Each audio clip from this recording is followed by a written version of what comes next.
Hi guys! Welcome to the library.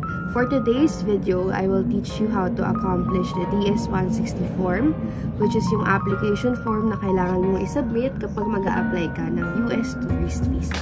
So, dadaanan natin lahat ng sections na kailangan mong fill outan sa DS-160 form.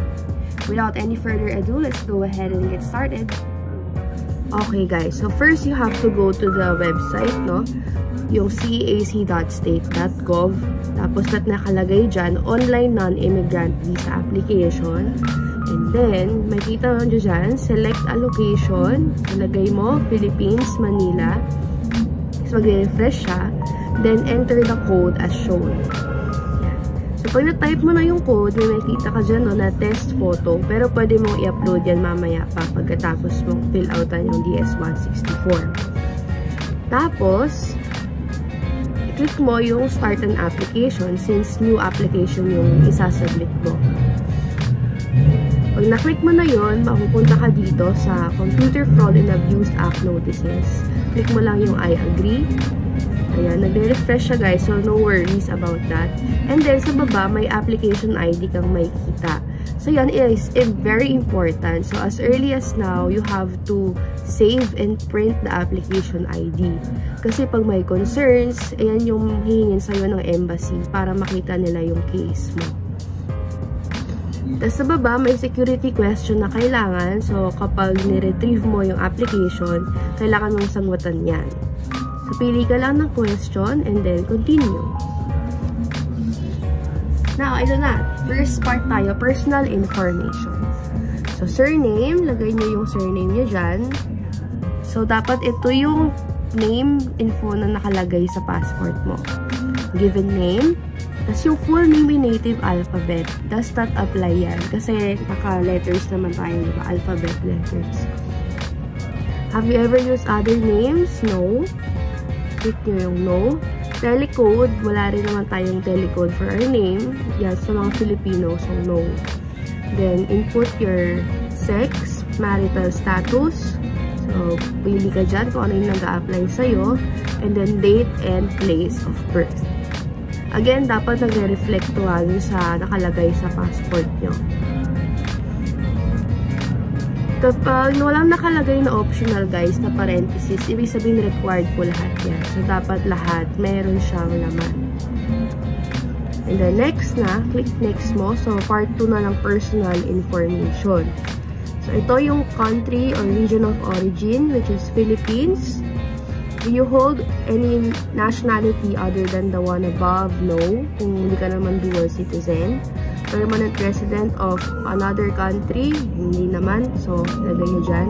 Yung identification number does not apply yan. Hindi ko na nilagyan yan. Pati yung, syempre, US, saka yung US taxpayer number. Next ay travel information naman. Yung sa travel information, ito na yung purpose of trip. So, kung tourist visa ka, click mo yung temp, business, pleasure, visitor, letter B. Tapos, specify mo, since tourism, for vacation, lagay mo na lang B2. Wag mo na i-click yung B1, B2. Pero, depends sa'yo naman.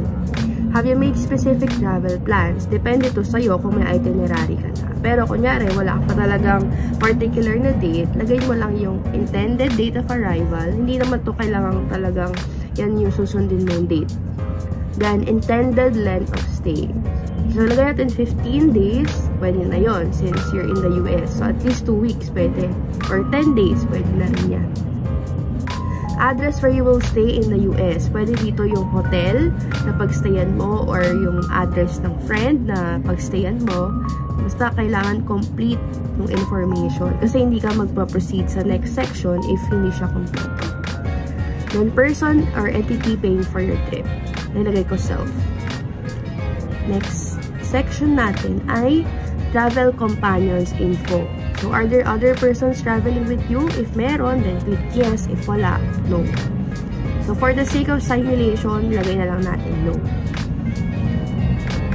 Yung next na section ay previous US travel information. So, kung nakapunta ka na ba ng US before. So, since this is a new application, I presume na hindi ka pa nakakapunta.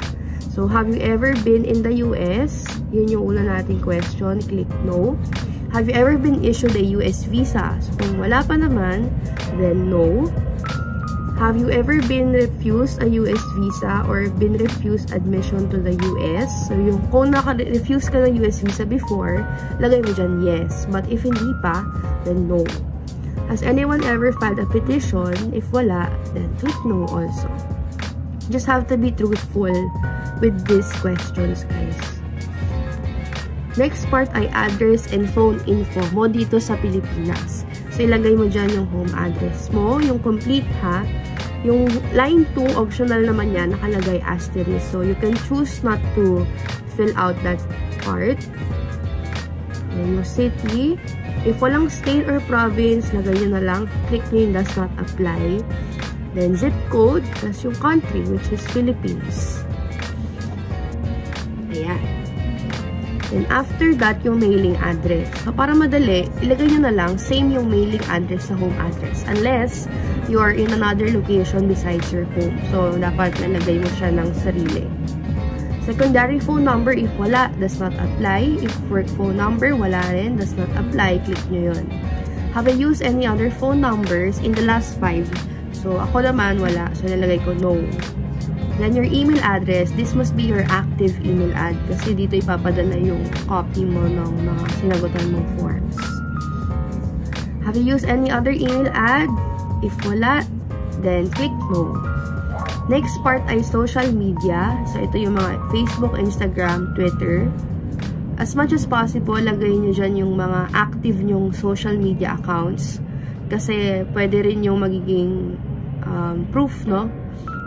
Titingnan din nila yon para ma-establish yung case mo as a tourist in the US. So, lagay nyo dyan yung link to your Facebook account, to your Twitter, to your Instagram, kung ano yung meron ka na active mong ginagamit. So, in our case, lagay na muna natin Facebook saka Instagram lang muna. Yan. Make sure na tama yung link doon sa iyong account para pag click nila, makikita nila yung iyong social media. Do you wish to provide info? I think this is for content, no, creator. So, no. And then next is passport information. Dapat ito yung valid passport mo ngayon. Active, valid passport. So, passport type, regular. Lagay mo dyan yung passport number. Nakalagay naman sa passport mo yon. Passport book number does not apply yan since wala naman tayo naman. Country that issued passport, Philippines. Tapos, yung city kung saan siya in-issue. So, kung DFA ASEAN ka, sa Paranaque yan. Then, state, Metro Manila. Country, Philippines. Then, issuance date, nakalagay yan sa passport. So, check nyo na lang kung ano yung issuance saka expiration. Okay? And then, last question, have you ever lost a passport? No. Then, click next. Ayan na, US point of contact info. Pwedeng person yan or pwedeng organization. So, pwedeng kapag wala kang organization, click nyo na lang yung do not know. Pero hindi pwedeng dalawang do not know. So, either the contact person or organization name mo ilalagay. So, dito, kunyari mayroon tayong friend sa US. So, siya ilalagay natin contact. Then, yung relationship niya sa atin, friend, which is friend. And then, you have to get their address. Complete address. So, lagay tayo ng complete address nila. Yung city, kung saan sila. Yung state, pati zip code. This is required. Phone number and email are also required. So, kung mayroon kang kakilala sa US, tanungin nyo na sila ngayon kung ano yung address nila. As reference lang naman for your DS-160. Click next. Ito na yung part na family information. So, your father's full name, pati yung mother's full name, pati yung kanilang birthday. Pwede mo namang ilagay yung do not know, i-tick yung do not know if hindi mo talaga siya alam. Pero, posible naman, di ba, na hindi mo alam yung full name ng father and mother. Then, is your father in the US? If he isn't in the US, click no. Ganun din sa mother, same info lang yung hinahanap. Pati yung question na tinatanong. Yan. So, pag na-fill out nyo na yung mother's and father's full name, you have any immediate relatives. So, yung immediate relatives meaning fiancé, spouse, child, or sibling. Yun lang po yung immediate relatives. Not including parents, ha? So, no. Pero kung mayroon kang other relatives other than those, then yes, yung i-click mo.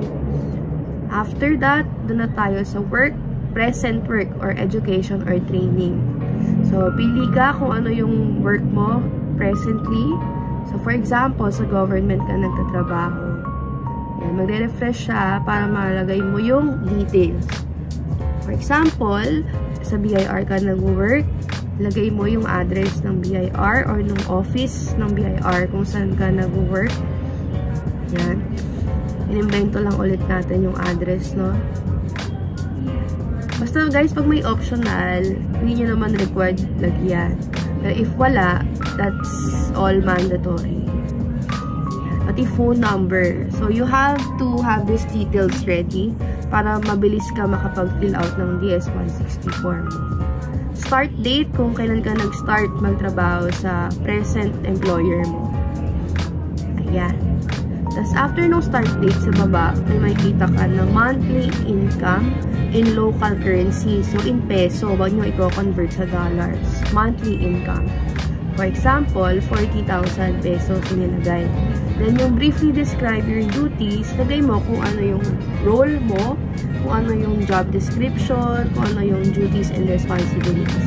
Dito, pwede mo i-explain ang mahaba para pag binasa ng consul, maintindihan nila kung ano ba talaga yung ginagawa mo sa work.